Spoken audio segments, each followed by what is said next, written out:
দুর্গাপুরে অবৈধ কয়লা পাচারের চেষ্টা, 2 কয়লা বোঝাই ট্রাক বাজেয়াপ্ত, গ্রেপ্তার 2। অবৈধভাবে কয়লা এনে দুর্গাপুরে পাচারের চেষ্টার অভিযোগে বড়সড় সাফল্য পেল কোক ওভেন থানার পুলিশ। গোপন সূত্রে খবরের ভিত্তিতে অঙ্গদপুর এলাকায় অভিযান চালিয়ে বৈধ নথিপত্র ছাড়াই কয়লা বোঝাই 2টি ট্রাক বাজেয়াপ্ত করা হয়েছে। ঘটনায় 2 ট্রাক চালককে গ্রেপ্তার করেছে পুলিশ।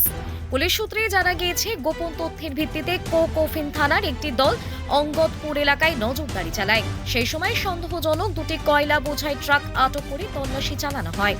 ট্রাক দুটির চালকদের কাছে কয়লা পরিবহনের বৈধ নথি চাওয়া হলে তারা কোনো প্রয়োজনীয় কাগজপত্র দেখাতে পারেনি। এরপরই ট্রাক দুটি বাজেয়াপ্ত করা হয় এবং 2টি চালককে গ্রেপ্তার করা হয়। গতকাল দুর্গাপুর আদালতে পেশ করা হলে 4 দিন পুলিশি হেফাজতে রাখা হয়। তৃণমূলের আমলে অনেক দুর্নীতি, অনেক চুরি এই কয়লা কারবারিরা করেছে, কিন্তু এখন ওরা ভুলে গেছে যে এটা বিজেপির আমল। তাই যারা যারা এই চুরি বা এরকম দুর্নীতির সঙ্গে যুক্ত রয়েছে বা এই কয়লা কারবার করছে, তারা সাবধান হয়ে যান।